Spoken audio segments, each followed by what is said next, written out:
দৃঢ় মজবুত করে এই বিশ্বাস নিয়ে বিছানায় শুতে যায় যে আমি রাত 3টা বাজে ঘুম থেকে উঠে যাব, 4টা বাজে ঘুম থেকে উঠে যাব। আল্লাহর কসম, আমি নিজে বাস্তব প্রমাণ দেখেছি। আমি আমার নিজেকে দিয়া বলি, প্রমাণ পেয়েছি শতবার, কতবার পেয়েছি তার কোনো হিসাব নাই। মনে মনে দৃঢ় প্রত্যয় নিয়ে ঘুমায় গেছি যে রাত 3টা বাজে উঠতে হবে। 3টা বাজার 1 মিনিট আগে আল্লাহ পাক ঘুম ভাঙিয়ে দিয়েছে। সুবহানাল্লাহ, আল্লাহু আকবার বলেন। এই জন্য মানুষ যেহেতু অভ্যাসে পরিণত হয়ে যায়, অনুরূপ ভাবে যে রমজান মাসে আমরা ফজরের নামাজ পড়ে শুয়ে যায়, দেখবেন যারা 9টায় উঠে তারা কন্টিনিউ 9টায় অটোমেটিক চোখ ভেঙে যায়, খুলে যায়। যারা 10টায় ওঠেন অটো চোখ খুলে যায়। আমি কি ভুল বললাম না সত্য বললাম? যেহেতু মানুষ অভ্যাসজাত প্রাণী, সারা বছর 11 মাস শয়তান তাকে ঘুরাইছে, ও সারা মাস ধরে শয়তান তাকে ওয়াসওয়াসা দিয়েছে। রমজানে শয়তান গ্রেফতার হয়ে গেছে, কিন্তু ওর অভ্যাস তো গ্রেফতার হয় নাই, ঠিক কিনা বলেন? এই জন্য রমজান মাসে সে অভ্যাসজনিত কারণেও আবার সেই গুনাহকে কন্টিনিউ করে। এই হচ্ছে রমজান মাসে গুনাহ করার দ্বিতীয় কারণ। রমজান মাসে মানুষ যে গুনাহগুলো করে, আরেকটা কারণে গুনাহ করে। সেই গুনাহ হচ্ছে শয়তান 2 শ্রেণী, এক হচ্ছে মানুষ শয়তান, এক হচ্ছে জিন শয়তান। কোরআন মাজিদের মধ্যে সূরা নাসের মধ্যে নিশ্চয়ই আপনারা পড়েছেন, কুল আউযু বিরাব্বিন নাস মালিকিন নাস ইলাহিন নাস মিন শাররিল ওয়াসওয়াসিল খান্নাস আল্লাযী ইউওয়াসওয়িসু ফী সুদুরিন নাস মিনাল জিন্নাতি ওয়ান নাস। কুল আউযু বিরাব্বিন নাস, আমি আশ্রয় প্রার্থনা করছি মানুষের রবের কাছে। মালিকিন নাস, যিনি মানুষের মালিক। ইলাহিন নাস, মানুষের মাবুদ যিনি, তার কাছে।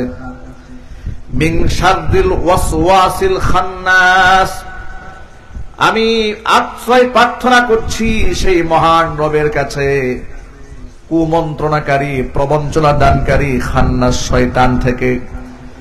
আল্লাযী ইউওয়াসওয়িসু ফী সুদুরিন নাস, যা মানুষের অন্তঃকরণে প্রবঞ্চনা দেয়, কুপ্রবঞ্চনা দেয়। 2টা শ্রেণী প্রবঞ্চনা দেয়, একটা হচ্ছে মিনাল জিন্নাতি ওয়ান নাস, একটা শ্রেণী হচ্ছে মানুষ, আর একটা শ্রেণী হচ্ছে শয়তান। মানুষকে ধোঁকা দেয় শয়তান, মানুষকে ধোঁকা দেয় মানুষ। রমজান মাসে মানুষ শয়তান গ্রেফতার হয় নাই, কিন্তু জিন শয়তান গ্রেফতার হয়ে গেছে। এটা হচ্ছে 3য় নাম্বার জবাব। রমজান মাসে মানুষ জিন শয়তানের ওয়াসওয়াসা থেকে মুক্তি পেলেও মানুষ শয়তানের কাছ থেকে মুক্তি পায় না। কথা বলতে হবে, ঠিক কিনা? আপনি বলবেন মানুষ শয়তান কারা? খোদাদ্রোহী যারা, নাস্তিক যারা, বেঈমান যারা, মুনাফিক যারা, কাফের যারা, ইসলামের শত্রু যারা, রমজান মাসেও দেখবেন তাদের কলিজার মধ্যে ইসলামের প্রতি কত প্রকারের ঘৃণা আছে, কত প্রকারের বিদ্বেষ আছে। আজকে গোটা বাংলাদেশ একটি মুসলিম অধ্যুষিত, ঠিক কিনা বলতে হবে। 90 থেকে 95% মুসলিম সংখ্যা গরিষ্ঠ দেশ বাংলাদেশ। এই বাংলাদেশটাকে ইসলামাইজেশন করার জন্য, ইসলাম দিয়ে পরিপূর্ণ করার জন্য আলেম ওলামা, পীর বুজুর্গ, উলামা মাশায়েখের অবদান কম নাই। এই যে আজকের যিনি সভাপতি, তিনি টাঙ্গাইল জেলা ইমাম মুয়াজ্জিন কল্যাণ পরিষদের সভাপতি। এত বড় সংগঠনের দায়িত্ব নিয়ে আছেন, আবার তাসাউফের খেদমত করছেন, আত্মশুদ্ধির কাজ করছেন, কেন্দ্রীয় মসজিদের খুতবা দিচ্ছেন। সমস্ত আলেম ওলামাদের নিয়ে মিশন একটাই, এদেশের মানুষের ঈমান এবং আমলের পাহারাদারি করা। কথা বলতে হবে তো, ঠিক কিনা বলেন? আজকে সমাজের মধ্যে যদি অনিসলামিক কোনো কাজ হয়, সবার আগে সজাগ দৃষ্টি রাখেন ওলামারা। নাস্তিক বেঈমানরা কোনো আস্ফালন করতে গেলে, বইয়ের পাতার মধ্যে যদি ইসলাম নিয়ে ষড়যন্ত্র হয়, আলেমরাই সবার আগে মানুষকে সতর্ক করেন। কথা বলতে হবে তো। জাতীয় সংসদ ভবনে বসেও যদি কেউ ইসলাম নিয়ে বিষোদ্গার করে, আলেমরা মানুষকে সতর্ক করেন। যখন পৃথিবীর যে কোনো প্রান্তে মুসলমানরা যদি মাজলুম হয়, তাহলে আলেমরাই সবার আগে মানুষকে সতর্ক করে। কারণ এই ওলামারা হচ্ছে মানুষের ঈমান এবং আমলের পাহারাদার। চিৎকার দেখুন আল্লাহু আকবার। ইসলামকে প্রতিষ্ঠা করার জন্য আলেমরা যেমন চেষ্টা চালিয়ে যাচ্ছি, ছোট্ট একটা প্রমাণ আপনাদের সাথে তুলে দেই। কিছুদিন আগে আপনারা দেখেছেন বইয়ের পাতার মধ্যে বাংলাদেশের শিক্ষা সিলেবাসে বাচ্চাদেরকে গল্প দেওয়া হয়েছে শরীফ থেকে শরীফা হওয়ার গল্প। শরীফ থেকে শরীফা মানে পুরুষ থেকে নারী হয়ে গেছে। নাউজুবিল্লাহ বলেন, আরো জোরে বলেন নাউজুবিল্লাহ। তারা ব্যাখ্যা এভাবে দিয়েছে, পুরুষ থেকে নারী হয়ে যাওয়া এটা দূষণীয় কিছু না। অঙ্গ প্রত্যঙ্গ যাই থাক না কেন, কোন ব্যক্তি যদি নিজেকে মনে মনে নারী বলে তাহলে সে নারী। নাউজুবিল্লাহ বলেন। এই কাজটা অনেক লম্বা বিস্তর, এটা নিয়ে অনেক কথা হয়েছে, আলোচনা হয়েছে। ওই পুরাতন টপিক এখানে টেনে এনে আমার কোনো লাভ নেই। শুধু আপনাদেরকে ছোট্ট করে যেটা বুঝাতে চাই, যে পয়েন্টটা, সেই পয়েন্টটা হলো, যখন গোটা বাংলাদেশ এটা নিয়ে তুলপার হলো, আন্দোলন হলো যে শরীফ থেকে শরীফা হওয়ার গল্প বইয়ের পাতায় রাখা যাবে না। ব্র্যাক ইউনিভার্সিটির একজন খণ্ডকালীন শিক্ষক, সেখানকার আপনার আসিফ মাহাতাব সাহেব, তিনি বইয়ের পাতার পৃষ্ঠা ছিঁড়ে ফেলেছিলেন, গোটা দেশে তুলপার হয়ে গিয়েছিল। প্রফেসর সরোয়ার সাহেব ইন্ডিপেন্ডেন্ট ইউনিভার্সিটির শিক্ষক, তিনি এটা নিয়ে প্রতিবাদ জানিয়েছেন। আলেম, গোটা বাংলাদেশের সর্বমহলের আলেমরা প্রতিবাদ জানিয়েছে।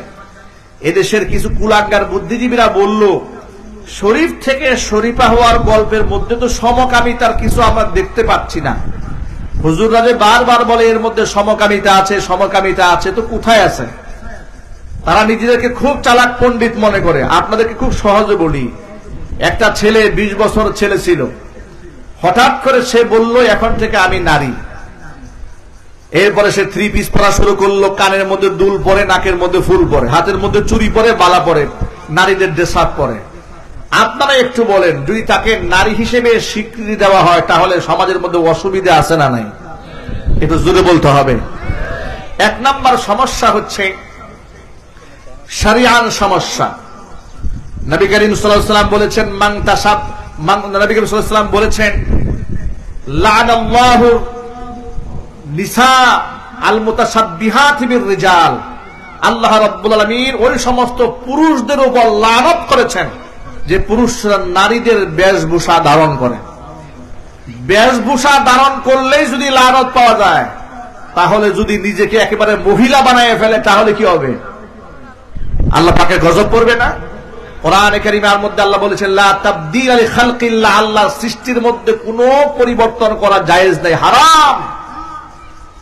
এই জন্য মহিলাদের বুরু প্লাক করা হারাম, শরীরের মধ্যে উল্কি আঁকা হারাম, মাথার মধ্যে আর্টিফিশিয়ালি চুল লাগানো হারাম, চুল সাদা হয়ে গেলে বয়োবৃদ্ধ হওয়ার পরে মাথার মধ্যে কালো কুলুপ দেওয়া হারাম।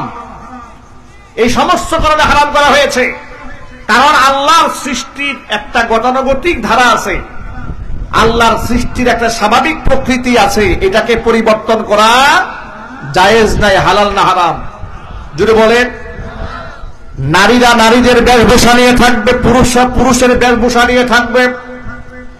এই যে শরিয়াতে ইসলামে পুরুষের জন্য মুখের দাড়ি রাখা ওয়াজিব করে দেওয়া হয়েছে, কারণ মুখের মধ্যে দাড়ি না থাকা এটা মহিলাদের স্বাভাবিক প্রকৃতি। পুরুষ যারা আছে তাদের মুখের মধ্যে দাড়ি থাকতে হবে, ঠিক কিনা বলেন? মুখের মধ্যে দাড়ি যারা কামায় ফেলে তারা নারীদের সাদৃশ্য অবলম্বন করে, যা সম্পূর্ণরূপে হারাম। সবেমাত্র কয়েকটা উদাহরণ দিলাম। পোশাকে, আচরণে, বেশভূষায় যদি পুরুষ হয়ে নারীদের চিন্তা চেতনা গ্রহণ করা যদি হারাম হয়ে থাকে, পুরুষ থেকে হঠাৎ করে নিজেকে নারী দাবি করা, এটা তো ডাবল হারাম হবে, কোনো সন্দেহ নাই, ঠিক কিনা বলেন? 1 নাম্বার হলো, আমরা যারা পরকাল বিশ্বাস করি, পরকালকে বিশ্বাস করেন কারা কারা? হাত দেখি তো এখানে। আলহামদুলিল্লাহ, আল্লাহ তুমি আমাদের ঈমান দিয়ে কলিজাকে ভরপুর করে দাও, হাত নামান। পরকাল যারা বিশ্বাস করি, পরকাল বিশ্বাস করি বলেই তো রমজান রোজা রেখেছি, পরকাল বিশ্বাস করি বলেই তো এই মুহূর্তে আরামের ঘুম বাদ দিয়া, বিশ্রাম বাদ দিয়ে মাঠে দিনের বেলায় জমা হয়ে বসে আছি। পরকাল বিশ্বাস করি দেখেই তো মাথার মধ্যে টুপি দিয়েছি, মসজিদে গিয়ে নামাজ পড়ি। পরকাল বিশ্বাস করি দেখেই তো সুদ ছেড়ে দিয়েছি, ঘুষ ছেড়ে দিয়েছি। পরকাল বিশ্বাস করি দেখেই তো আমরা মিথ্যা বলা বাদ দিয়ে দিয়েছি, আলহামদুলিল্লাহ। মিজান আছে, পুলসিরাত আছে, পরকাল বিশ্বাস করি দেখেই জানাজার নামাজ পড়ি। পরকাল যদি বিশ্বাস না থাকতো জানাজা করার কোনো প্রয়োজন হতো না, ঠিক কিনা বলেন? পরকাল বিশ্বাস করে বলেই তো আমরা এগুলা লালন করি। তাহলে মূল কথায় ফিরে আসি।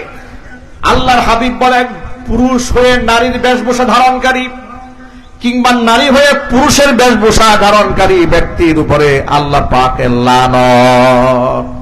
এই জন্য শরীফ থেকে শরীফ হওয়ার গল্প সম্পূর্ণ শরীয়ত বিরোধী। কথা বলতে হবে, ঠিক কিনা? গেল একটা পয়েন্ট। 2 নম্বর পয়েন্ট হচ্ছে, শরীফ থেকে শরীফা হওয়ার গল্প যদি বাড়ানো হয় কত ধরনের সমস্যা তৈরি হবে দেখেন। একটা পুরুষের জন্য শরীয়তের যে মাসালা, নারীর জন্য কি সেই মাসালা? যদি বলতে হবে। এরপরে একটা নারীর জন্য যে মাসালা, পুরুষের জন্য কি সেই মাসালা? এর মানে হচ্ছে এখানে আমার সামনে যারা বসে আছেন তারা হচ্ছেন সব পুরুষ। মহিলা প্যান্ডেলে যারা বসে বয়ান শুনতে তারা সব আমাদের মা বোন, আমাদের নারীরা, ঠিক কিনা বলেন? এখন আপনি এখানে অনেক যুবকেরা আছে, জন আছে, ওই যেখানে পিছনে দাঁড়ায় আছে যুবকেরা, এরা যদি বলে যে আমি এখন থেকে নিজেকে নারী নারী ফিল করি, নারী মনে হয়, আর এটা থেকে যে রাষ্ট্রীয় স্বীকৃতি দেওয়া হয় যে হ্যাঁ এটা অনুমোদন করা হলো, তাহলে সে এখন কোন প্যান্ডেলে বসবে? কথা বলতে হবে তো। কোন প্যান্ডেলে বসবে? নারী প্যান্ডেলে বসবে। এখন আপনারা বলেন, একটা পুরুষ হিসেবে তার জন্ম হওয়ার পরে নারীর প্রতি তার যে আকর্ষণ পুরুষ হওয়ার পরে আছে না নাই? আরো যদি বলেন। এখন ওই যে সে মনে মনে নারী ভাবলো, এখন কি সে আকর্ষণটা কি নষ্ট হয়ে গেছে? এখন সে মহিলা প্যান্ডেটাকে ঢুকায় দেওয়া হলো, ঝামেলা আছে না নাই? কথা বলতে হবে, ঝামেলা আছে না নাই? বিশ্ববিদ্যালয়ের ছেলেরা বললো আমরা এখন থেকে মহিলা হোস্টেলে গিয়ে থাকবো, কারণ আমরা মনে মনে নারী। বিরাট প্যাস লেগে যাবে। পৃথিবীর যে সমস্ত অসভ্য দেশে এই ধরনের ট্রান্সজেন্ডারকে স্বীকৃতি প্রদান করা হয়েছে, সবগুলা দেশের মধ্যে জিনা বেড়েছে, ব্যভিচার বেড়েছে। এমনকি ট্রান্সজেন্ডার স্বীকৃতি দিয়ে নারীদের জেলখানায় পুরুষকে রাখা হয়েছিল, সেখানে এক টানা 3 জন নারীকে ধর্ষণ করে গ্রেফতার হয়ে আবার সেখান থেকে ট্রান্সজেন্ডারকে লাঠি মেরে কয়েকখানা থেকে বের করে দেওয়া হয়েছে। ঝামেলা আছে না নাই? অসংখ্য ঝামেলা আছে। এই সমস্ত ঝামেলার কারণে যেহেতু রাষ্ট্রীয় সমস্যা, সামাজিক সমস্যা, ধর্মীয় সমস্যা, এর থেকেও ভয়ঙ্কর একটা সমস্যা আছে। সেই সমস্যা হচ্ছে সমকামিতার সমস্যা। কেমনে সমকামিতা হয় দেখেন। একটা ছেলে 20 বছর ছিল ছেলে হিসেবে, হঠাৎ করে সে বলল আমি শরীফ থেকে শরীফা হয়ে গেছি, আমি এখন থেকে নারী। নারী স্বীকৃতি দেওয়ার পরে সমাজ তাকে নারী হিসেবে ঘোষণা করলো। এখন এই মেয়েটা যাকে নারী হিসেবে ধরা হলো তার বিবাহের দরকার আছে না নাই? এখন সে কাকে বিবাহ করবে? একটা পুরুষে বিবাহ করবে, ঠিক কিনা বলেন? এখন আপনারা বলেন, সে কি আসলে নারী? সে কি পুরুষ? আবার সে নারী সেজে বিবাহ করেছে আরেক পুরুষকে, পুরুষ হয়ে পুরুষকে সে বিবাহ করলো। এটাকে কি বলা হয়? সমকামিতা, হোমোসেক্সুয়ালিটি বা সমকামিতা। এটা হচ্ছে লিওয়াতাত আরবিতে বলা হয়। এই জঘন্য পাপাচার নবী লূত আলাইহিস সালাতু ওয়াস সালামকে জর্ডানের যে এলাকার দায়িত্ব দিয়ে পাঠানো হয়েছিল, সেই এলাকার লোকেরা করার কারণে আল্লাহ পাক এই কোরআনে লম্বা ইতিহাস বলেছেন, একেবারে জমিন সহ আল্লাহ উল্টাই দিয়েছে। যে পাপ করার কারণে, পুরুষ হয়ে পুরুষের সাথে যৌন মিলন করার কারণে আল্লাহ পাক এই জমিনটাকে ফেরেশতা দিয়ে উল্টিয়ে দিয়েছিলেন, তেমন জঘন্য পাপাচার এই জমিনের মধ্যে তৈরি হয়ে যাক বা অ্যাভেলেবেল হয়ে যাক, এটা মুসলমান যারা কোরআন বিশ্বাস যারা করে, আমার আল্লাহকে যারা বিশ্বাস করে, তারা কোনোদিন অন্তর থেকে মেনে নিতে পারে না। এই জন্য আলেম ওলামারা আন্দোলন করেছে, গোটা বাংলাদেশের মানুষকে তারা সচেতন করেছে। কিন্তু ইসলামের পক্ষেও যেমন লোক আছে, ইসলামের বিরুদ্ধেও সমাজের মধ্যে লোক আছে না নাই? আরং-এর নাম শুনেছেন আপনারা? আরং নাম শুনেন নাই? এটা ওয়ার্ল্ড ওয়াইজ একটা খুব মশহুর, একটা ফেমাস একটা ব্র্যান্ডের নাম, আরং ব্র্যান্ড।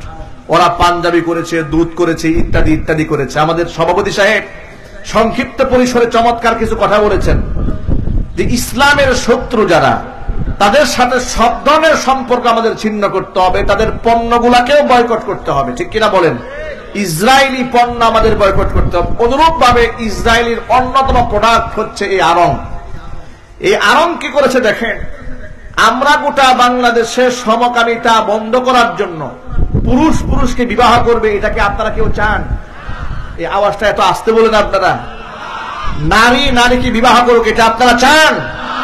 আপনারা কি বিশ্বাস করেন যে পৃথিবীর এমন অনেক রাষ্ট্র আছে যেখানে পুরুষ পুরুষকে বিবাহ করে, নারী নারীকে বিবাহ করে? এমন রাষ্ট্র পৃথিবীতে আছে না নাই? আছে। সেখানে তারা রাষ্ট্রীয় আইন করেছে, নারী নারীকে বিবাহ করতে পারবে, পুরুষ পুরুষকে বিবাহ করতে পারবে। ঘৃণার সাথে বলেন নাউজুবিল্লাহ। ওদের যারা এই কাজগুলা করে, ওদের একটা আন্দোলন আছে। এই আন্দোলনের নাম হচ্ছে এলজিবিটি। আন্দোলনের নাম কি? এলজিবিটি। এদের একটা সংস্থা আছে গোটা বিশ্ব পরিমণ্ডলে, যারা সমকামিতার পক্ষে কথা বলে, লেসবিয়ানের পক্ষে কথা বলে, গেইদের পক্ষে কথা বলে। এদের একটা আন্দোলন আছে। ওই আন্দোলনের নাম হচ্ছে এলজিবিটি সংগঠনের প্রতীক। এদের প্রতীকী চিহ্ন হচ্ছে রংধনু পতাকা। রংধনু পতাকা, এটা হচ্ছে ওদের এই সমকামিতার প্রতীক। এই যে আড়ং নামক এই কুখ্যাত ব্র্যান্ড ঈদের সময় নতুন পাঞ্জাবি সাপ্লাই দিচ্ছে বাংলাদেশে। যেই পাঞ্জাবির পকেটের মধ্যে ওরা সেই সমকামীদের যে পতাকা আছে, সমকামীদের যে ফ্ল্যাগ আছে, পতাকা আছে, রংধনু পতাকা, সেটা এই বেশটা তাদের পকেটের মধ্যে দিয়ে ঈদের বাজারে সেই পাঞ্জাবি ছেড়ে দিয়েছে। চিৎকার দিয়ে এখন নাউজুবিল্লাহ। যে আড়ং সরাসরি সমকামিতাকে সাপোর্ট করছে, এমনকি বাংলাদেশের 90 থেকে 95% মুসলমানদেরকে ধোঁকা দিয়ে বোকা বানিয়ে সমকামিতার প্রমোটার। এই ব্র্যান্ডটি সরাসরি মুসলমানদের ইমানি চেতনার বিরুদ্ধে যুদ্ধ ঘোষণা করেছে। ওই আড়ংয়ের কোন প্রোডাক্ট মুসলমানের ঘরে থাকতে পারে না। এ কথার সাথে কি আপনারা একমত আছেন? আপনারা কি সমকামিতা চান? সমকামিতাকে যারা প্রমোট করে এদের সাথে সম্পর্ক রাখতে চান? আজকের পর থেকে আড়ংয়ের কোন পণ্য মুসলমান কিনবে না। ওয়াদা করে হাত তোলেন, এই মাহফিল থেকে রমজান মাসে হাত তোলেন, আড়ংয়ের কোন পণ্য মুসলমানের ঘরে থাকবে না। চিৎকার দিয়ে বলেন ইনশাআল্লাহ। আরো চিল্লায় বলেন ইনশাআল্লাহ। হাত নামান। আমি এই দৃশ্য দেখে বরাবর হতবাক হয়ে গিয়েছি। গোটা বাংলাদেশে যখন সমকামিতার বিরুদ্ধে মুসলমানরা কথা বলেছে, আলেমরা কথা বলেছে, সে আলেমদের বিরুদ্ধে অবস্থান গ্রহণ করে, মুসলিমদের চিন্তা চেতনার বিরুদ্ধে অবস্থান গ্রহণ করে এবং এই সমকামিতার প্রতি পকেটের মধ্যে ফ্ল্যাগ দিয়ে সেখানে রংধনু পতাকা দিয়া বাজারে ছেড়েছে। এটা এত বড় সাহস তারা কি করে পায়? সভাপতি সাহেব বলেছেন বাটা জুতার মধ্যে তারা সেখানে আল্লাহর নামও দিয়ে মুসলমানদের ঈমান নষ্ট করার জন্য পায় তারা চালায়। সুতরাং ইসরায়েলি পণ্য, ইহুদি খ্রিস্টানদের পণ্য, এমনকি মুসলমানদের চিরন্তন দুশ্মন আমাদের পার্শ্ববর্তী দেশ ভারতের পণ্য মুসলমানদেরকে বয়কট করা খুবই জরুরি হয়ে গেছে। দরকার নাই কথা বলতাম, দরকার নাই। আমাদের বাংলাদেশের সবজির চাষ হয়, যদি ভারতীয় সবজি দেশের মধ্যে না ঢোকে এই দেশের কৃষক এবং শ্রমিকরা এর ন্যায্য মূল্য পাবে, ঠিক কিনা বলেন? আমাদের দেশের গোয়ালের গরু যারা পালে, যে সমস্ত রাখালেরা গৃহস্থরা গরু লালন পালন করে, ভারতীয় গরু যদি দেশের মধ্যে না ঢোকে দেশের গরুর মূল্য বাড়বে, তারা ন্যায্য মজুরি পাবে। কথা বলতে হবে, ঠিক কিনা বলেন? দেশীয় পণ্য নিজেরা যদি আমরা ব্যবহার করি আমরা সম্পূর্ণ জাতি হতে পারবো। আজকে বড় আফসোস নিয়ে কথা বলতে হচ্ছে, এই রমজান মাসে আধিপত্যবাদী এই মুশরিকেরা বাংলাদেশের মুসলমানদের ঈমান নিয়ে ছিনিমিনি খেলছে। বাংলাদেশে আজকে কেন ইফতার পার্টি বন্ধ করা হয়েছে? কেন বিশ্ববিদ্যালয়ে ইফতার পার্টিগুলো বন্ধ হয়েছে? অফিসে আদালতে আনুষ্ঠানিক সমস্ত ইফতার পার্টি বন্ধ হয়ে হলো কেন? যে দেশের জয় বাংলা কনসার্ট হয় লক্ষ কোটি কোটি টাকা খরচ করে, ভারত থেকে নর্তকী এনে নাচানো হয়, টাকার অঙ্ক কষানো হয় না, টাকা সেভ করার কথা তখন আসে না। আর রমজান মাসে রোজাদারেরা ইফতার পার্টি করবে, সেখানে ইফতার পার্টি বন্ধ করে দেওয়া হয়েছে। বিশ্ববিদ্যালয়ে গরুর মাংস চলতে দেওয়া হবে না, আন্দোলন করা হয়েছে, বন্ধ করে দেওয়া হয়েছে। ঘৃণার সাথে কর নাউজুবিল্লাহ। এই জন্য আমি আমার পক্ষ থেকে, এখানে অনেক যুবক ভাইরা আছেন যারা ফেসবুক ইউজার আছেন, প্রতিদিন একবার এক বাটি গরুর গোশত খান আর না খান, এগুলা ছবি তুলে তুলে ফেসবুকে পোস্ট করবেন, যাতে করে যেই সমস্ত মুনাফিক বেঈমানেরা মুসলমানদের ঈমান নিয়ে ছিনিমিনি খেলে, ওদের কর্ণকরে আওয়াজটা পৌঁছে দেওয়া যায় যে তোমরা রাম এবং বামেরা মিলে বাংলাদেশের মুসলমানদের ঈমানি চেতনা তোমরা কোনোদিন নষ্ট করতে পারবে না। কথা বলুন, কথা বলতে হবে, ঠিক কিনা বলেন? আল্লাহ পাক যেন আমাদের ঐক্যবদ্ধ হয়ে কাজ করার তৌফিক দান করেন। মূল কথায় ফিরে আসি যুবকেরা আমার। রমজান মাসে যেহেতু জিন শয়তান গ্রেফতার, কিন্তু মানুষ শয়তান গ্রেফতার হয় নাই। রমজান মাসে জিন শয়তান গ্রেফতার হয়েছে, কিন্তু নফস শয়তান গ্রেফতার হয় নাই। এই জন্য মানুষ রমজান মাসেও অন্যায় করে। আসুন আমরা নিজের নফসকে একটু পরিবর্তন করি, আর নফসকে আলোকিত করার জন্য বড় মাধ্যম হচ্ছে আল্লাহ পাকের কোরআন। এই কোরআন যত বেশি আপনি পড়বেন, আল্লাহ পাক চোখের নূর বাড়ায় দিবেন, ইমানের নূর আল্লাহ অন্তরে পয়দা করে দিবেন। আল্লাহর নবী রাহমাতুল লিল আলামিন রমজান মাসে যতটুকু তার উপর কোরআন নাজিল হয়েছে, পুরা কোরআন তিনি জিবরাইল আলাইহিস সালাতু ওয়াস সালামকে শোনাতেন। চিল্লায় বলেন আল্লাহু আকবার। শাহরু রমাদান আল্লাযী উনজিলা ফীহিল কুরআন হুদাল লিন-নাসি ওয়া বায়্যিনাতিন মিনাল হুদা ওয়াল ফুরকান। এই সেই রমজান মাস, রমজান মাসে কোরআনকে নাজিল করা হয়েছে। কোরআন হচ্ছে হিদায়াত, কোরআন হচ্ছে সত্য এবং মিথ্যার মধ্যে পার্থক্য সূচিতকারী। কোনটা হক, কোনটা বাতিল, কোনটা জান্নাতের পথ আর কোনটা জাহান্নামের পথ মানুষকে বাতলে দেবে কোরআন। জোরে জোরে বলেন সুবহানাল্লাহ। আল্লাহর নবী একদিন মসজিদের মিম্বারের মধ্যে পা রাখলেন। প্রথম ধাপ নবীজি বললেন আমিন। দ্বিতীয় ধাপে আবার পা রাখলেন, নবীজি বললেন আমিন। তৃতীয় ধাপে আবার পা রাখলেন, নবীজি সাল্লাল্লাহু আলাইহি ওয়াসাল্লাম বললেন আমিন। তিনবার নবীজি আমিন বললেন। সাহাবায়ে কেরাম প্রশ্ন করলেন, ইয়া রাসূলুল্লাহ, আপনি শুধু আমিন আমিন আর আমিন বললেন।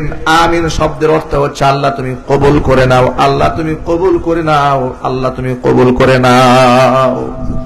কি কবুলের দোয়া করলেন আপনি? আপনি কোন ব্যাপারে আমিন বললেন? নবীজি সাল্লাল্লাহু আলাইহি সাল্লাম বলেছেন, জিবরাইল আলাইহিস সালাতু ওয়াস সালাম তিনটা কথা বলেছে। জিবরাইল বলেছে, যে ব্যক্তি রমজান মাস তার জীবনে পেল কিন্তু গুনাহ মাফ করাতে পারল না, ওই ব্যক্তির উপর আল্লাহ পাকের লানত। আমি বললাম আমিন। আবার জিবরাইল আমিন বলেছে, যে এই ব্যক্তি তার জীবদ্দশায় তার বাবা মাকে পেয়েছে, বাবা মার খেদমত করে জান্নাত কামাতে পারল না, সে ধ্বংস হয়ে যাক। আমি বললাম আমিন। জিবরাইল আমিন বললেন, যে ব্যক্তির সামনে আপনার নাম উচ্চারিত হলো মুহাম্মদ সাল্লাল্লাহু আলাইহি ওয়াসাল্লাম, আপনার নাম শোনার পরে যে ব্যক্তি আপনার উপর দরুদ পাঠ করলো না, সেই ব্যক্তি ধ্বংস হয়ে যাক। নবীজি বলেন, আমি তখনও বললাম আমিন। এর দ্বারা কথা পরিষ্কার হয়ে গেল, যেই ব্যক্তি রমজান পাওয়ার পরে গুনাহ মাফ করাতে পারে না, সেই ব্যক্তি ধ্বংস হয়ে যাওয়ার বদদুয়া জিবরাইল করেছেন, নবীজি আমিন বলেছেন। যেই ব্যক্তি বাপ মাকে নিজের জীবদ্দশায় পাওয়ার পরে বাপ মার খেদমত করে জান্নাত কামাতে পারে নাই, জিবরাইল আমিন তার জন্য বদদুয়া করেছেন, নবীজি আমিন বলেছেন। এর মানে বাপ মার খেদমত করে জান্নাত যে ব্যক্তি কামাতে পারলো না, তার জন্য ধ্বংস অনিবার্য। 3 নাম্বার হচ্ছে আল্লাহর নবী দু জাহানের বাদশা, ইমামুল মুরসালিন, রাহমাতুল লিল আলামিন, খাতামুল আম্বিয়া, নবিয়ুনা মুহাম্মদুর রাসূলুল্লাহ সাল্লাল্লাহু আলাইহি সাল্লামের নাম কানের মধ্যে আসা মাত্র আমার জন্য সাল্লাল্লাহু আলাইহি সাল্লাম বলা ওয়াজিব। যদি কোনো ব্যক্তি না বলে, সেই ব্যক্তির জন্য ধ্বংস অনিবার্য। আল্লাহর নবীর নাম শোনা মাত্র কি বলতে হবে? সবাই একটু বলেন তো, একটু আর একটু মুহাব্বতের সাথে বলেন। এই কথাটা মনে থাকবে না ইনশাআল্লাহ। যতবার আমরা আমাদের নবীজির নাম শুনবো, ততবার বলবো সাল্লাল্লাহু আলাইহি ওয়াসাল্লাম।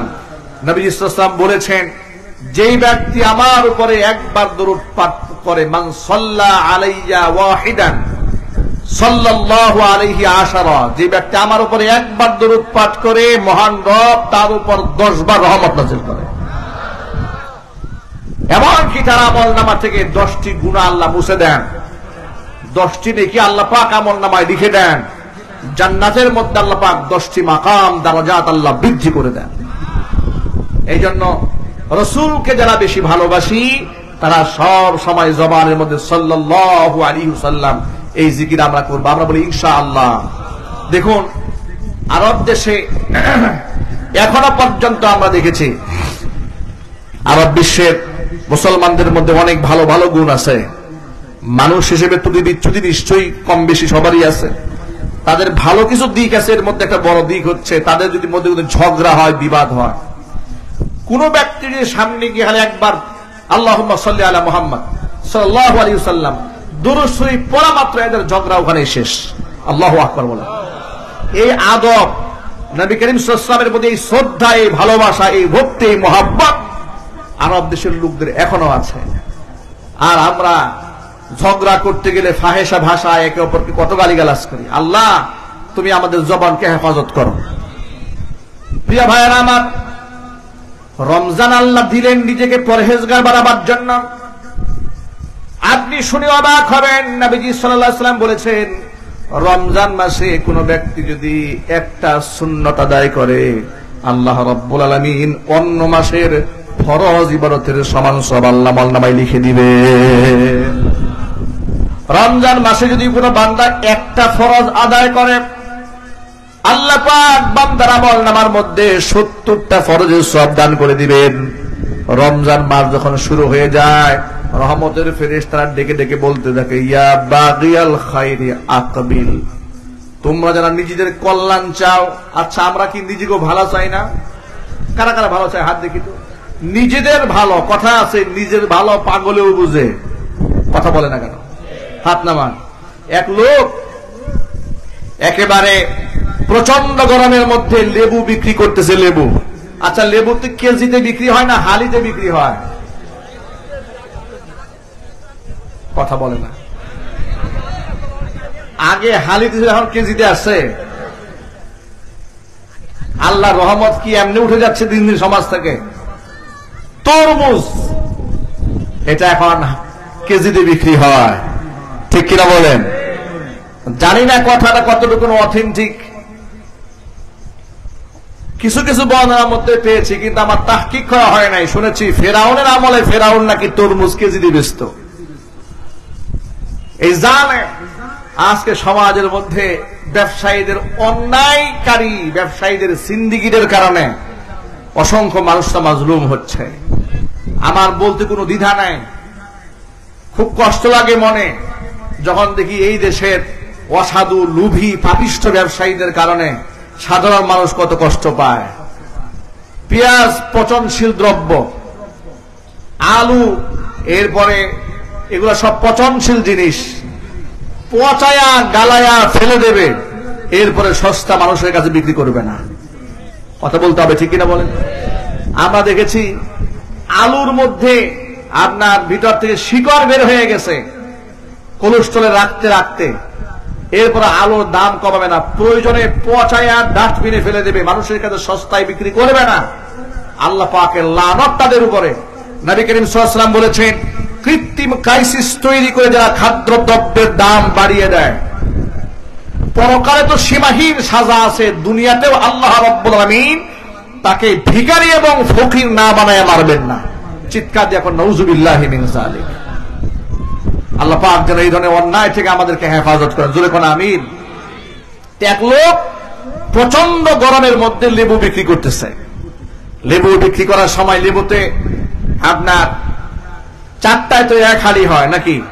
4টায় এক হালি হয়। এক ভদ্রলোক লেবু কিনেছে, চাচা মিয়া লেবু দেন এক হালি, লেবু দিয়েছে 3টা। এখন ক্রেতা জিজ্ঞেস করো, চাচা মিয়া লেবু আপনি 3টা দিলেন কেন? 3টা কি এক হালে হয় নাকি? কয় দেখি তো ভাতিজা, দেখে তো আসলে 3টা দিচ্ছে। বলে ভাতিজা সারাদিন রোদ্রে থাকতে থাকতে মাথা ঠিক নাই, তিনি বললেন, আচ্ছা মাথা তো ঠিক নাই চাচা, তো 4টা না দিয়ে 5টা দিতেন, মাথা নষ্ট হয়ে গেছে, 3টা দিলেন কেন? ভাতিজা মাথা নষ্ট হয়েছে কিন্তু এত নষ্ট হয় না। এই জন্য বলছি নিজের ভালো পাগলেও বুঝে।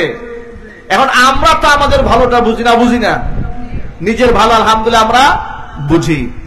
আল্লাহর হাবিব বলেন, ফেরেশতারা ডেকে ডেকে বলেন, ইয়া বাগিয়াল খাইরি আকবিল, যারা নিজের ভালো বুঝো, বাগিয়াল খাইরি মানে যারা কল্যাণ চাও, ভালো চাও যারা, তারা তাড়াতাড়ি আসো।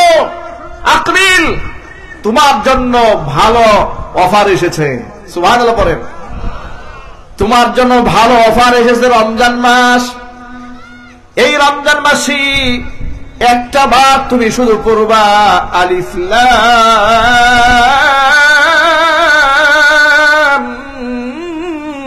মিম,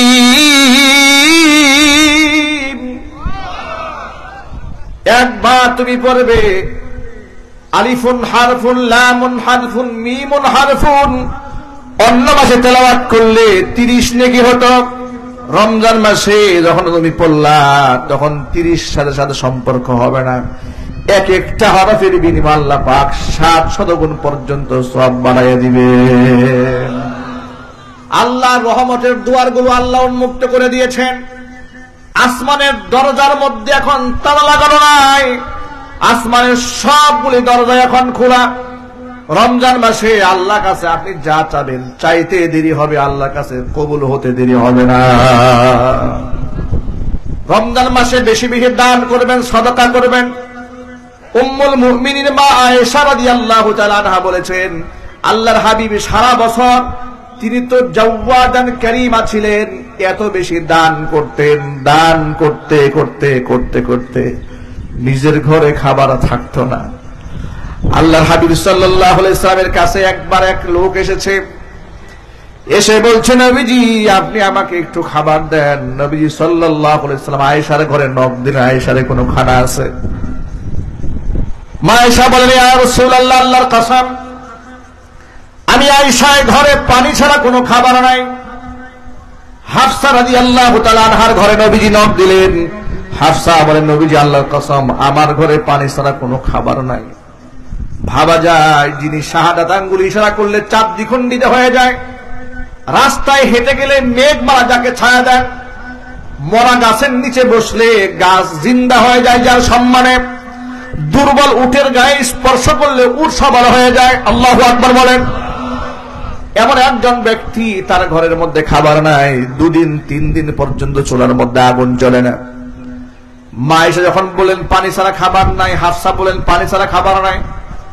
নবীজি উপস্থিত সাহাবীদেরকে বলেন, ও সাহাবীরা, এই লোকটাকে আজকে রাতের বেলায় যে ব্যক্তি মেহমানদারি করবে, আল্লাহ রাব্বুল আলামিন তার উপর রহমত নাজিল করবে। এই কথা শোনা মাত্র পেছন দিক থেকে একজন আনসারী সাহাবী হাত তুলে, ইয়া রাসূলুল্লাহ, লোকটাকে আপনি আমার সাথে আমার বাড়িতে পাঠিয়ে দিন, আমি তাকে মেহমানদারি করাবো। নবীজি সাল্লাল্লাহু আলাইহি সাল্লাম ওই মেহমান কি আনসারী সাহাবীর সাথে তার বাড়িতে পাঠিয়ে দিলেন। কিন্তু আনসার সাহাবী তিনি তো আল্লাহর রহমত পাওয়ার আশায় হাত তুলেছেন, মেহমান নিয়ে বাড়িতে রওনা হয়ে গেলেন। কিন্তু তার তো এতটুকু জানা নাই ঘরের মধ্যে আসলে খাবার আছে না নাই।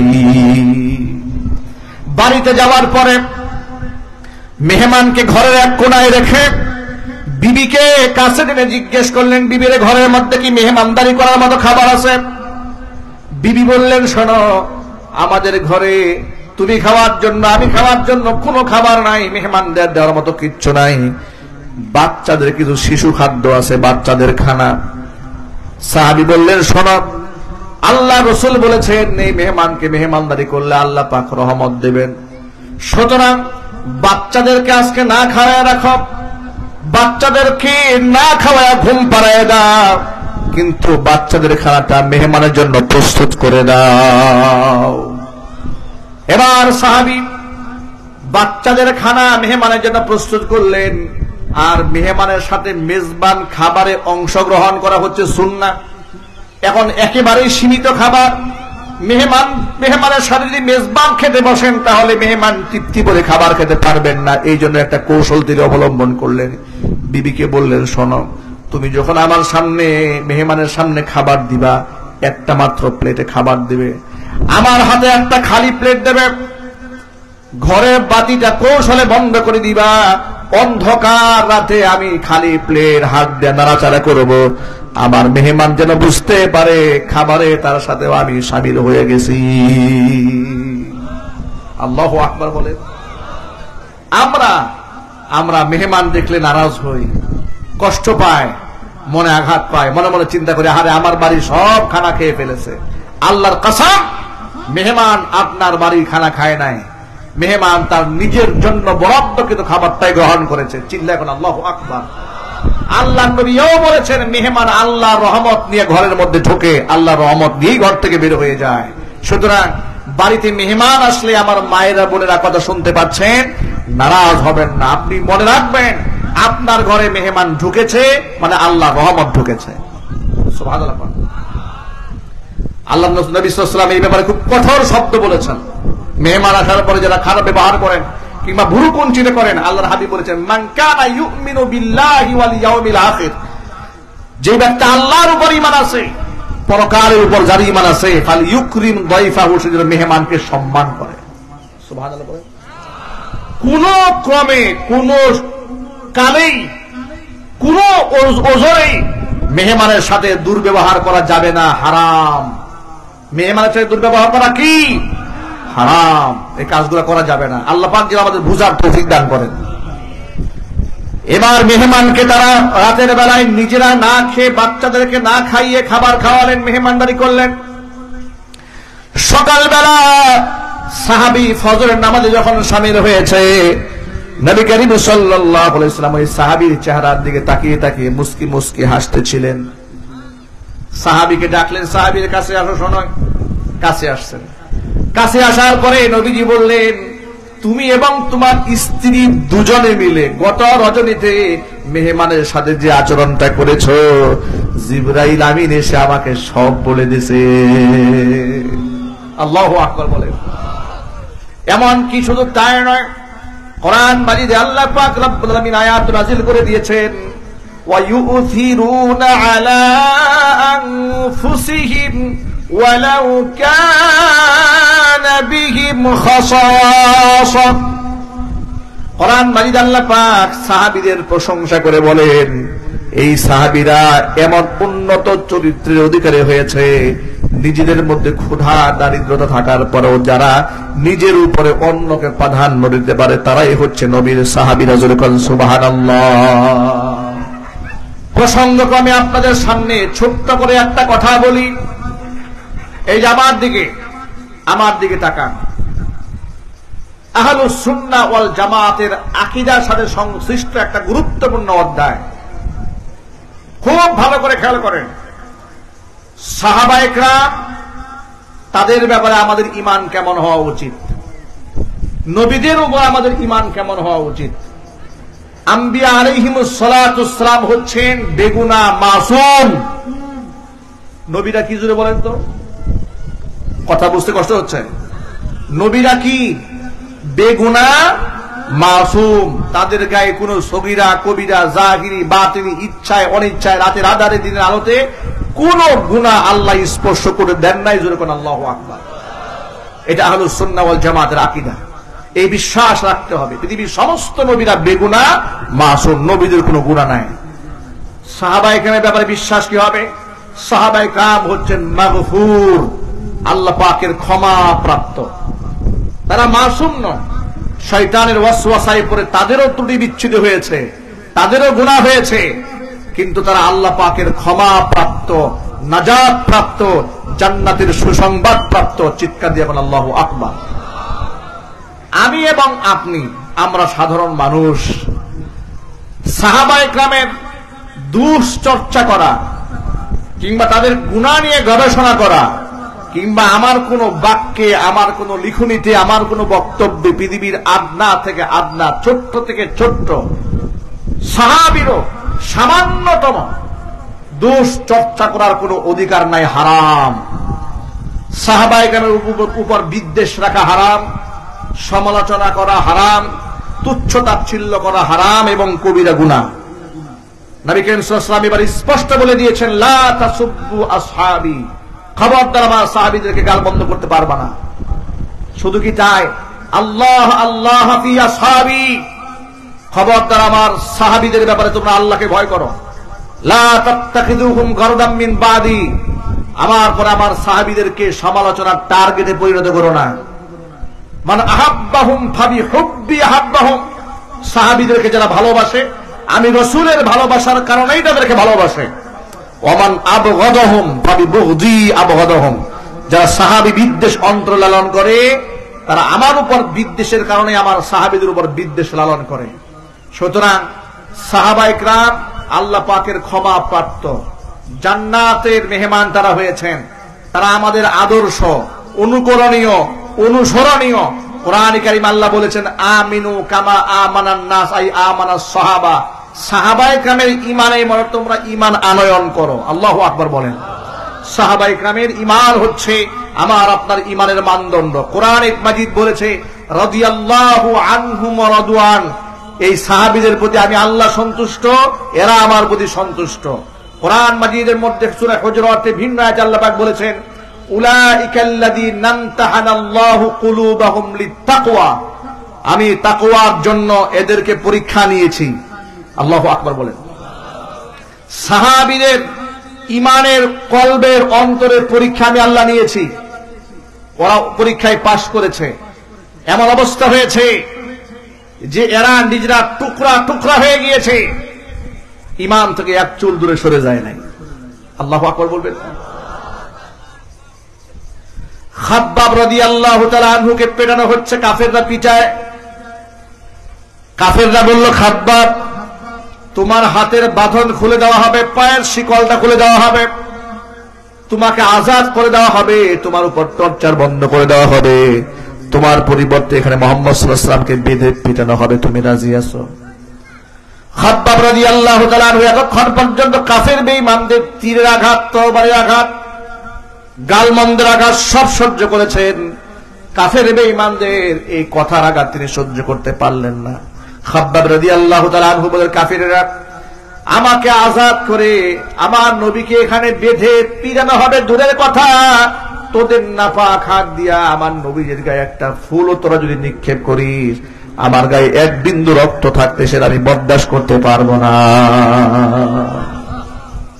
তালহা রাদিয়াল্লাহু তাআলা উহুদের ময়দানে নবীজি সাল্লাল্লাহু আলাইহি ওয়াসাল্লামের সামনে দাঁড়ায় গেছেন। বুখারী শরীফের হাদিসের মধ্যে এসেছে, বিদউ ওয়া সাবউনা জুরহা, 70টার বেশি আঘাত শুধু একজনের গায়ে বিদ্ধ হয়েছিল। আল্লাহর নবী বারবার মাথা উঁচা করতে চাচ্ছিলেন। হযরত তালহা মাথা নিচু করে দিয়ে বলে, হে রাসূল মাথা উঁচা করবেন না, যে হারে বৃষ্টির মতো আঘাত আসতেছে, একটা আঘাত যদি আপনার গায়ে লাগে, একটা তীরের আঘাত, তলোয়ারের আঘাত, তাহলে কাল কিয়ামতের ময়দানে এই চেহারা নিয়ে আল্লাহর সামনে দাঁড়াতে সাহস পাবো না, দাঁড়াতে সাহস পাবো না। এই কথা বলে সমস্ত আঘাত নিজের গায়ে নিয়ে নিয়েছিলেন। আল্লাহর নবী সাল্লাল্লাহু আলাইহি ওয়াসাল্লামকে সাহাবায়ে কেরাম এমন মহব্বত করেছেন, চিল্লায়ে বলেন আল্লাহু আকবার।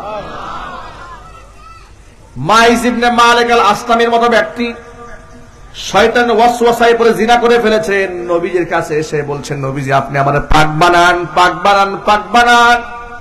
নবীজি তিনবার 3 দিন বলেছেন, তওবা করো, আল্লাহর কাছে মাফ চাও, তওবা করো, আল্লাহর কাছে মাফ চাও, তওবা করো, আল্লাহর কাছে মাফ চাও। তিনি বলেন, ইয়া রাসূলুল্লাহ এমন গুনাহ করেছি আমার মনে হয় না তওবা করলে মাফ হবে, আমি তো জিনা করে দেহকে নাপাক বানায় ফেলেছি, আপনি আপনি আপনি আমার উপরে রজম কায়েম করেন, শরীয়তের হক কায়েম করে আপনি আমাকে পাক বানান। এবার নবীজি সাল্লাল্লাহু আলাইহি ওয়াসাল্লাম সমস্ত সাক্ষ্য প্রমাণ মিলে তাকে দুনিয়া থেকে বিদায় করে দিলেন, তার উপর প্রস্তর বৃষ্টি নিক্ষেপ করলেন, কবর পর্যন্ত দাবাই দিলেন, রক্তাক্ত করে দুনিয়া থেকে সাঙ্গে সার করে দেওয়া হলো। ভাবেন আপনারা, কুরআন মাজিদ আল্লাহ পাক বলেছেন, ওয়াল্লাযীনা ইযা ফাআলু ফাহিশাতান আও যালামু আনফুসাহুম যাকারুল্লাহ ফাস্তাগফারু লিযুনুবিহিম। সাহাবী হলো তারা যারা শয়তানের ওয়াসওয়াসায় পড়ে যদি কোনো গুনাহ করে ফেলে, যখন আমি আল্লাহর কথা মনে পড়ে যায়, তারা আমি আল্লাহর কাছে তওবা করে ফিরে আসে। সুবহানাল্লাহ। যাদের ব্যাপারে আল্লাহ সন্তুষ্ট, যাদের ব্যাপারে রাসূল সন্তুষ্ট, যাদের ব্যাপারে কোরআন মাজিদ বলে দিয়েছে আমি সন্তুষ্ট, এদের ঈমানের পরীক্ষা নিয়েছি, অন্তরে তাকওয়ার পরীক্ষা নিয়েছি, লাহুম মাগফিরাতু ওয়া আজরুন আযীম, আমি আল্লাহর পক্ষ থেকে রয়েছে তাদের জন্য ক্ষমা, বিরাট বড় পুরস্কার। এবার আপনারাই বলেন, তারা যে আমাদের ঈমান আমলের মানদণ্ড, কোনো সন্দেহ আছে? আছে? একজন বললেন নবী করিম সাল্লাল্লাহু আলাইহি ওয়াসাল্লাম এবং কোরআন তিনি হচ্ছেন আমাদের সত্যের মানদণ্ড, সাহাবায়ে কেরাম নন। এই কথাটি সঠিক নয়। কেন সঠিক নয় শুনেন। সাহাবায়ে কেরামের মাধ্যমে আমরা কোরআন পেয়েছি, কথা বলেন ঠিক কিনা? আপনি যদি সাহাবীদেরকে মাঝখান দিয়ে বাদ দিয়ে দেন, মানদণ্ড না রাখেন, তাহলে আপনি যাকে মানদণ্ডই বিশ্বাস করেন না তার কাছে কোরআন বিশ্বাস করেন কেমনে? তিনি তো কোরআন পরিবর্তন করে দিতে পারেন, কথা বলতে হবে তো ঠিক কিনা? তাহলে আপনি যার কাছ থেকে কোরআন গ্রহণ করেছেন মানদণ্ড মেনে যদি না নেন, তাহলে আপনি কোরআনে কারীমের সত্যতাও বিশ্বাস করতে পারবেন না, আপনার মধ্যে ভেজাল তৈরি হয়ে যাবে। এরপরে সাহাবায়ে কেরামের ব্যাপারে নবী করিম সাল্লাল্লাহু আলাইহি ওয়াসাল্লাম তো স্পষ্ট বলে দিয়েছেন। সে হাদিসটা আপনাদের শোনায় দেই। অনেকে বলেছেন আল্লাহ এবং তার রাসূলকে অনুসরণ করতে বলা হয়েছে, সাহাবীদের অনুসরণ করতে বলা হয় নাই। এ কি ধরনের গুমরাহি বক্তব্য এটা? আল্লাহর নবী সাহাবীদের সামনে বলেন, ও সাহাবীরা শোনো, তাফাররাকাত বানু ইসরাঈল আলা 72 মিল্লাহ, বনি ইসরাইল সম্প্রদায়ের লোকেরা 72টা দলে বিভক্ত হয়ে গিয়েছিল। ওয়া তাফতারিকু উম্মতি আলা 73 মিল্লাহ, আমার উম্মতেরা 73টা দলে ভাগ হয়ে যাবে। কয় দল? জোরে বলেন। কুল্লুহুম ফিন্নার, সব জাহান্নামে যাবে। সব কোথায় যাবে? সব যাবে জাহান্নামে, ইল্লা মিল্লাতান ওয়াহিদা, একটি মাত্র দল যাবে জান্নাতে। কিলা মান হিয়া ইয়া রাসূলুল্লাহ, নবীজি আপনি বলেন যে দল জান্নাতে যাবে তার পরিচয় কি? হুজুর বললেন, মা আনা আলাইহি ওয়া আসহাবি, যে দলে আমি নবীজি আছি, যে দলে আমার সাহাবীরা আছেন, ওই আমার দল এবং আমার সাহাবীদের দল জান্নাতি। আল্লাহু আকবার বলেন। আল্লাহর হাবিব এখানে স্পষ্ট হাদিস দ্বারা প্রমাণ করে দিলেন যে অনুসরণের পাত্র যেমন আমি নিজে, অনুসরণের পাত্র আমার সাহাবায়ে কেরাম। চিৎকার দিয়ে এখন আল্লাহু আকবার। আমাদের সামনে নিশ্চয় বিষয়টি পরিষ্কার হয়েছে। সাহাবায়ে কেরাম সত্যের মাপকাঠি, মিয়ারে হক, আমল এবং ঈমানের মানদণ্ড। তারা আল্লাহর পক্ষ থেকে ক্ষমা প্রাপ্ত, কথা বলতে হবে ঠিক কিনা? তাদের সমালোচনা করা হালাল না হারাম? যদি বলতে হবে। আমি অবাক হয়েছি, আটশির দরবারের ফরিদপুরের পীর, নামটা স্পষ্টই বলে দিলাম আপনাদের সামনে, আল্লাহর হাবিব সাল্লাল্লাহু আলাইহি ওয়াসাল্লামের জলিলুল কদর সাহাবী আমিরে মুআবিয়া রাদিয়াল্লাহু তাআলা আনহু, এই বরেণ্য স্বনামধন্য, আল্লাহর পক্ষ থেকে মর্যাদা প্রাপ্ত, আল্লাহর পক্ষ থেকে ক্ষমা প্রাপ্ত কাতিবে ওহী, ওহী লিখক আমিরে মুআবিয়া রাদিয়াল্লাহু তাআলা আনহুর ব্যাপারে এই আটশির দরবারে গুদ্রিশির যে বর্তমান